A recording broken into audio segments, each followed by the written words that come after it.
Oke, ini mini vlog. Assalamualaikum warahmatullahi wabarakatuh. Selamat datang di Santri Testing, Learn Everything About Hacking. Oke, teman-teman, seperti biasa, kalau gua itu perspektif developers to hacker, gua belajar dulu metodologi how to build, how to create the application. Dan hari ini gua akan membuat mini vlog mini vlog tentang perjalanan gua belajar C++ untuk menemukan bug di Chromium. Oke. Bukan ke mini vlog sih, lebih banyak ke full vlognya aja ya. Full vlog untuk mempelajari bagaimana metode gua untuk mempelajari C++ sendiri. Dan ini akan menjadi sangat membosankan ya buat teman-teman yang mungkin ngapain sih nih gua ngeliatin kayak begini. Ya terserah lah. Kan di sini gua hanya ingin ya tutorial di awal-awal aja, oke. Seperti biasa, kalau di awal-awal tuh biasa hello world ya, .cc boleh, .cc, .cpp boleh, karena gua kebiasaan untuk dibiasakan untuk menggunakan C ya, C++ apa C. Oke, berarti biasa di awal itu kita akan stream ya, karena kan kita nggak akan terlalu banyak tutorial. Oke. Teman-teman, kalau teman-teman biasa di awal tuh kan using namespace std ya. Oke, ini nt main, int sorry, gua untuk dibiasakan, hanya untuk membiasakan aja. Oke.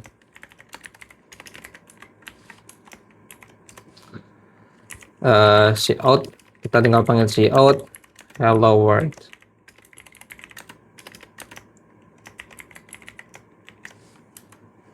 Oke.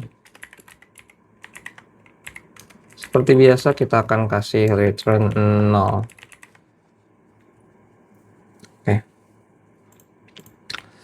Kita tinggal slang min o output text txt lagi text.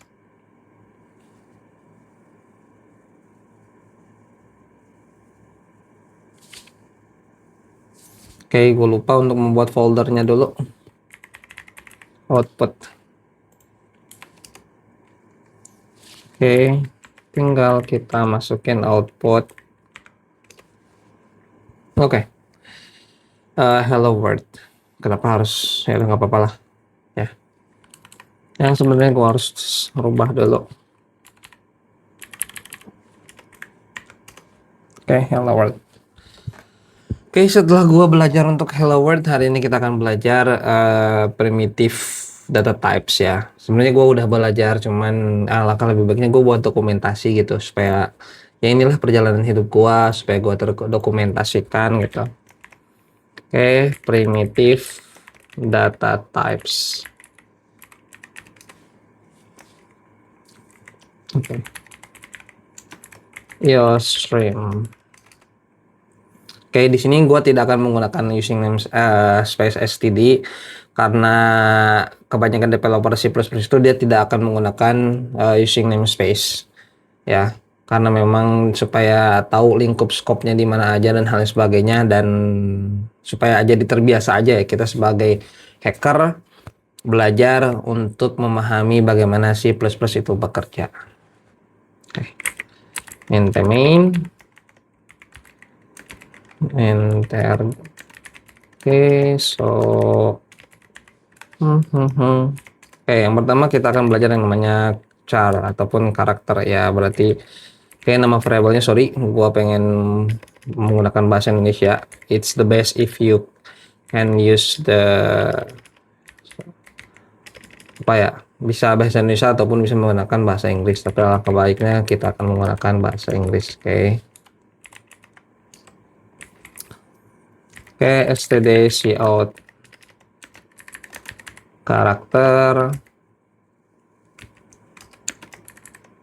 Oke, biar lebih jelas ya. Dan kita harus memahami isi dari berapa sih yang dibutuhkan di stack gitu ya, untuk variabel si karakter ini.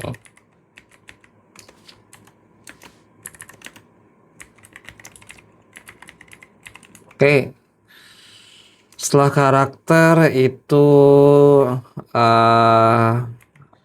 unsigned char. Oke, char.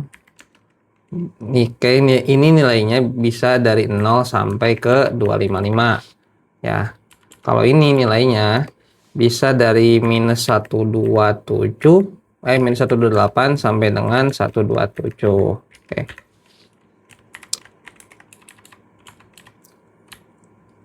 Oke, di sini teman-teman bisa langsung gunakan 66 juga sama std cout char. Oke, sorry. Oke, size of char std and del. Oke, return null. Oke, berarti keseluruhan 01 0 min o output 01.x. Oke, output 01.x. Oke, kita lihat teman-teman, kenapa kok dari 66 dirubah menjadi huruf B? Ya, kita kan bisa lihat di sini di awal kita dapetin huruf A yang menggunakan langsung karakter A, sedangkan di sini kita menggunakan angka tapi yang keluar itu adalah huruf B. Karena secara nilai ini 66 dirubah menjadi hex value, kemudian ketika di print itu akan menggunakan apa namanya, kasarnya apa ya, ketika value ya, ketika angka ini dirubah menjadi huruf apa sih gitu ya. Karena nah ini ilmu yang harus teman-teman pelajari lagi, yang kalau nggak salah itu namanya, bentar ya, hex to char. Oke, nah ini ya teman-teman tabelnya, tabel hex to char-nya bisa dilihat bahwasannya kalau kita masukin angka 66, nah ini kita dapetin 66, kita dapetin ASCII dari nilai B. Oke, silakan lah, kita akan learn to learn dan belajar terus untuk tidak pernah ketinggalan. Kalau teman-teman mau nilainya ke B kecil ya tinggal ganti ininya ke 98. Oke. Sorry, gue malah buka worksheet lagi. Gue belum. Oke. Kalau gue masukin 98, maka dia akan berubah juga nilainya menjadi B kecil. Oke. Jadi sesuai. Oke. Nah, setelah kita belajar karakter, kita belajar yang namanya integer. Oke, integer misalkan number ya 100. Oke, 128. Oke, std cout number.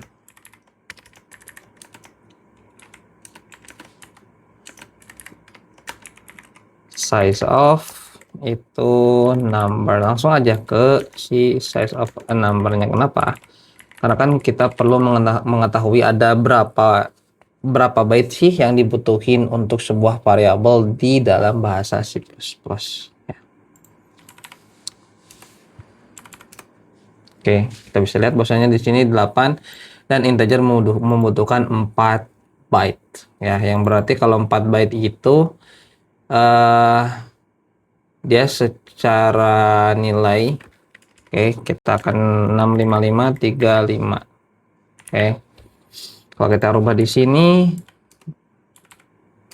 oke, masih bisa ya. Oke, nah di C++ itu yang namanya ada integer overflow. Oke, integer overflow ini ketika maksimum integer itu berapa ya? Oke, kita cari dulu maksimum integer. Oke, Gemini, kita tanya dulu ke Gemini.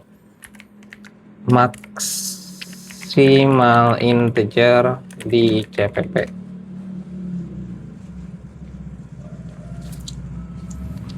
Oke, berarti dia ada di sini ya. Oke, kalau kita tulis di sini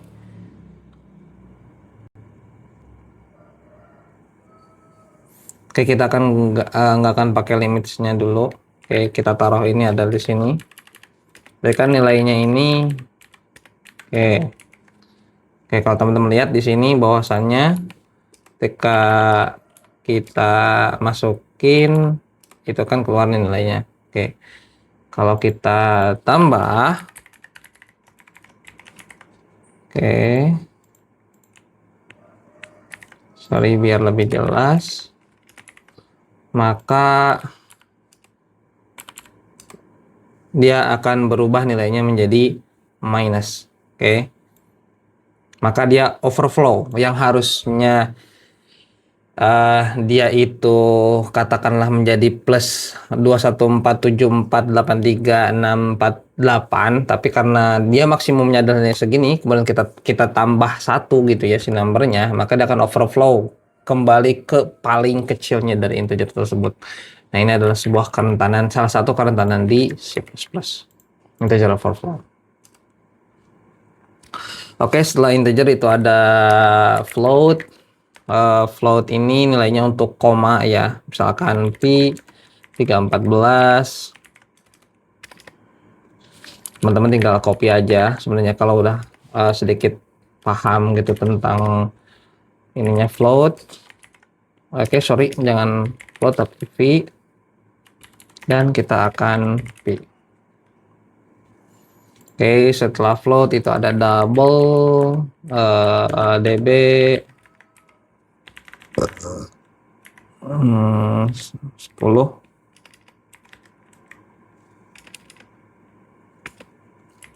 Oke.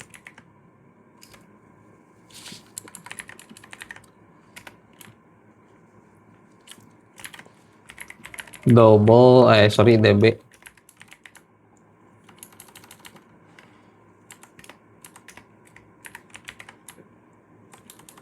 Oke. Oke. Gue belum jelasin ya bedanya char sama unsigned char. Yang intinya char ini nilainya bisa minus 128 sampai ke 127 gitu ya, sampai ke 127. Jadi ketika dia udah maksimum di charnya ini, misalkan nih ya, gua taruh karakter sama dengan 127, dia masih tetap bisa terima. Oke. Kalau gua plus lagi kayak tadi nih yang nilai-nilai maksimumnya, maka dia akan menjadi integer overflow, maka dia akan pindah ke minus 128.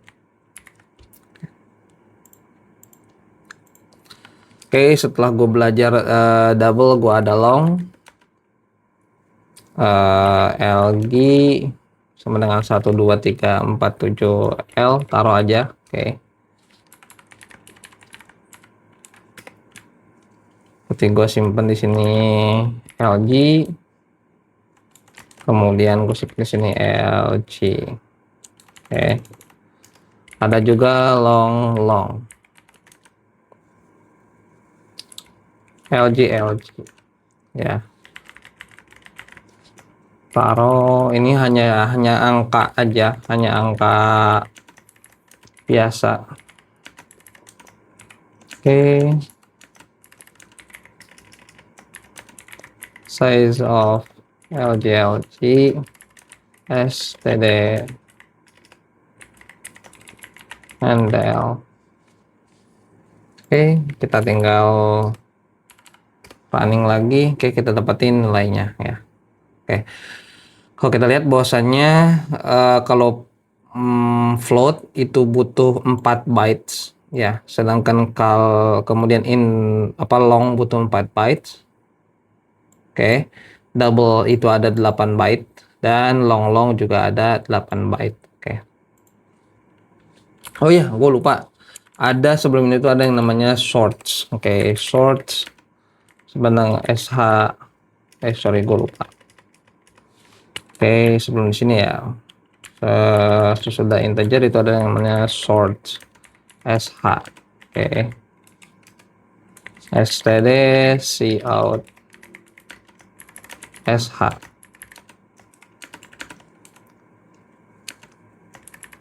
Size of itu kita dapetin bahwasannya dia adalah sh. Oke, sip. Nah,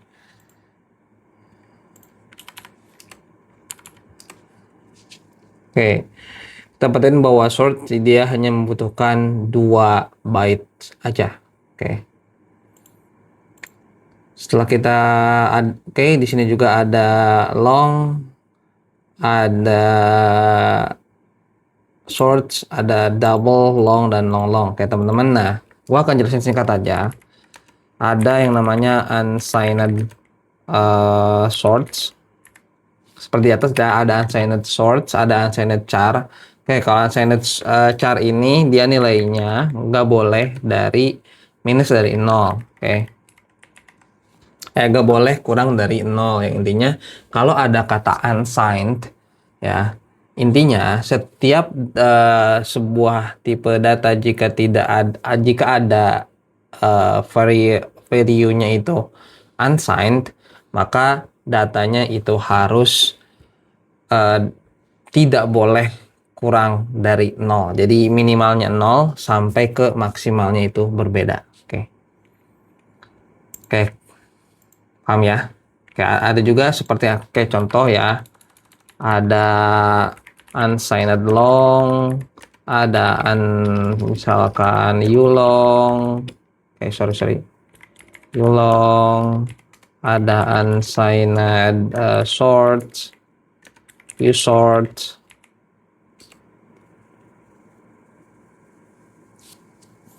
Oke, ada unsigned long, ulong, dan berbagai tipe lainnya yang secara primitif data. Oke. Nah ini teman-teman, ini kan bisa dibilang secara developers itu dia kan jarang menggunakan langsung tipe data kayak gini, jarang banget ya. Yang gue tahu itu jarang banget. Kenapa? Karena ini bisa langsung menggunakan gue lupa. Include cstd integer.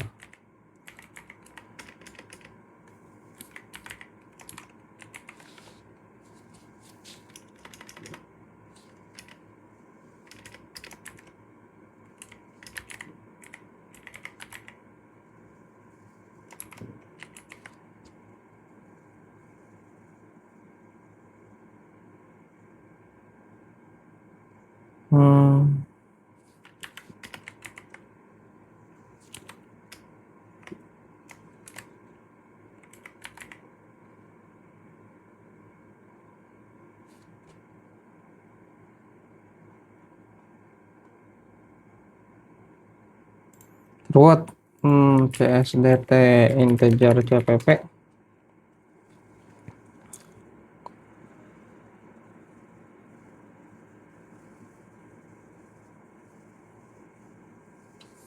Bukan casting. Kok casting sih? Ntar gue lupa nama package-nya apa.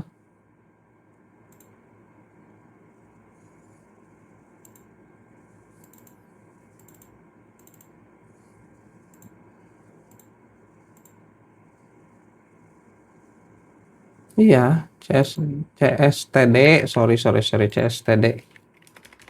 CSTD integer.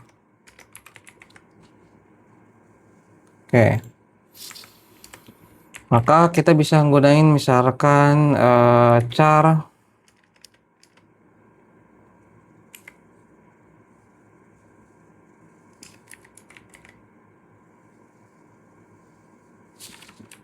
ada atomic char, ada hal sebagainya ya. Oke, biar gua nggak lupa. Oh iya, gue lupa, gue belum ngajarin teman-teman ini ya, boolean handsome. Oke ya, sama dengan true. Nah, kalau boolean ini nilainya cuma ada satu, true atau false. Sedangkan di byte-nya itu cuma ada nilainya satu. Kenapa? Karena dia cuma memiliki nilai 1 sama 0. Kalau 0 itu nilainya false, kalau true itu nilainya 1. Cout handsome size of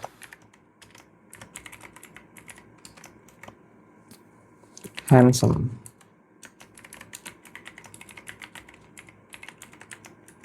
Oke. Oke, gue lupa ini harus di close. Oke. Oke, tolong diingat bahwasanya di sini adalah primitive data types ya, yang intinya dia harus nampilin langsung ada char, unsigned char, integer, sort, unsigned integer, ada unsigned long, unsigned long long ya, yang intinya kalau ada kata unsigned-nya berarti nilainya tidak boleh kurang dari 0. Oke. Nah, apabila misalkan dia udah maksimum di nilai integer, maka kalau di plus dia akan kembali ke 0 ke nilai minimalnya. Sedangkan kalau di 0 itu di minus, maka dia akan nilainya ke maksimumnya. Oke, misalkan contoh nih ya. Kita akan kasih misalkan unsigned integer uin sama dengan 0. Oke, std cout itu uin, kemudian size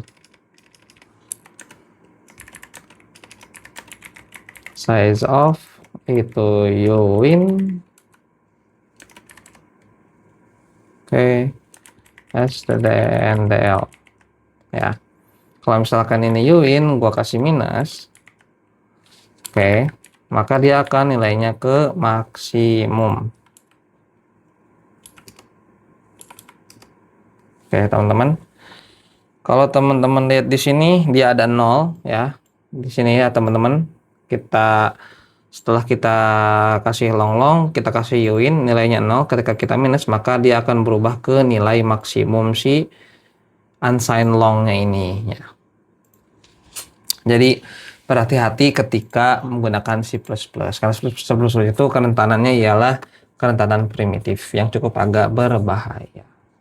Kalau di OS itu kan seperti stack buffer overflow, ada heap buffer overflow, dan hal lain sebagainya.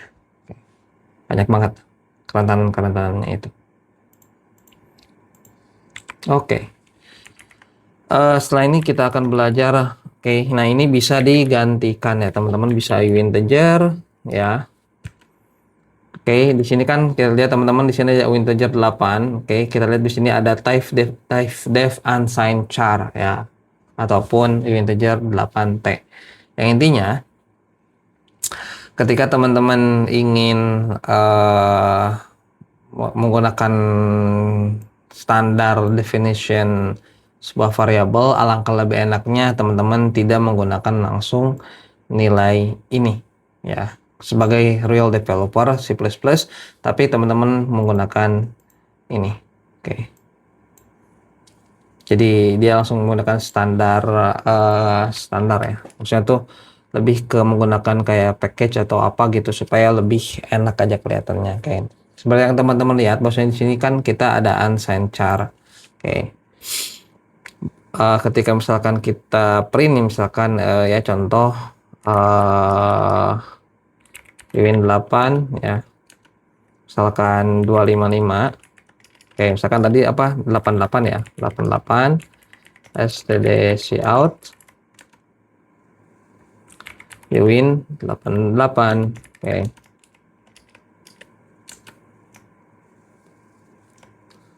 kemudian kita kasih pemisah dulu, size of itu uin 8.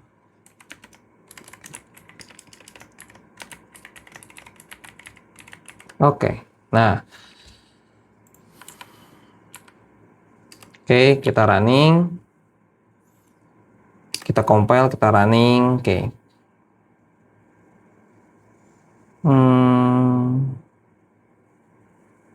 Oke, teman-teman bisa lihat ya di sini.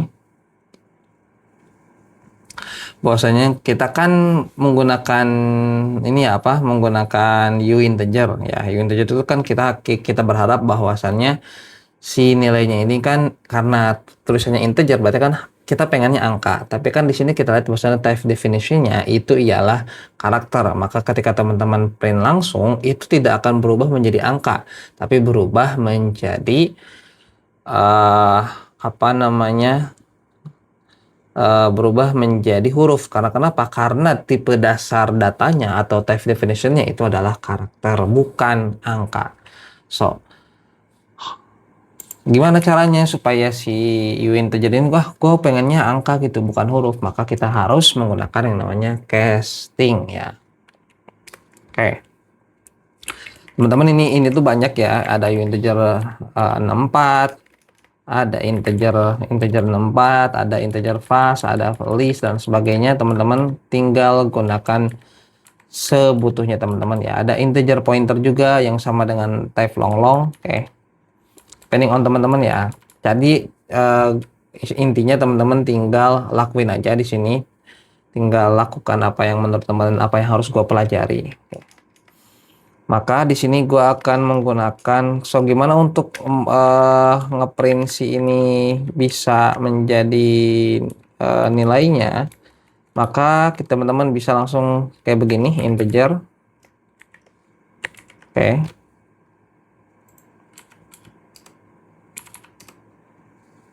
Nah, kita lihat teman-teman. Nah, ini disebutnya casting C style. Oke, ini dari C programming style. Biasanya menggunakan seperti ini. Karena kita menggunakan C++, sebisa mungkin kita menggunakan yang namanya casting. Misalkan in std integer 8 ya, C++ casting. Misalkan kita langsung ya, berarti casting ya, static case integer yang ingin kita nilai ialah win 8. Oke.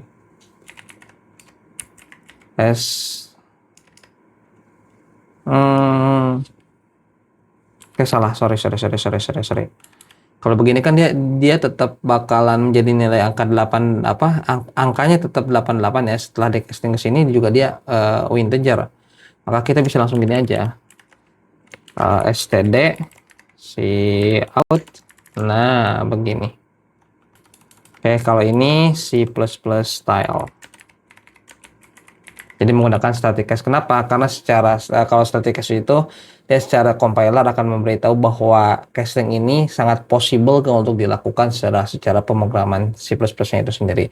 Kalau nggak bisa ya biasanya dia akan kasih warning gitu ya.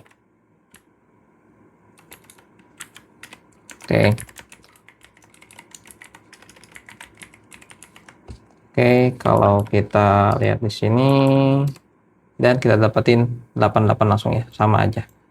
Ya, teman-teman bisa menggunakan casting C style atau menggunakan static case dari C++ style ya. Oke, teman-teman, cukup segini dulu aja. Ya, mudah-mudahan bermanfaat dari proses belajar kali ini. Karena gue harus lanjutin belajar nextnya, gue mesti belajar dalam kategori struct dan function template ya. Ada beberapa konsep dan data yang harus gue pelajari. Jadi seiring dengan berjalan waktu, insya Allah gue akan terus buat konten perjalanan gue untuk belajar memahami C++ itu sendiri. Mudah-mudahan bermanfaat. Terima kasih. Assalamualaikum warahmatullahi wabarakatuh.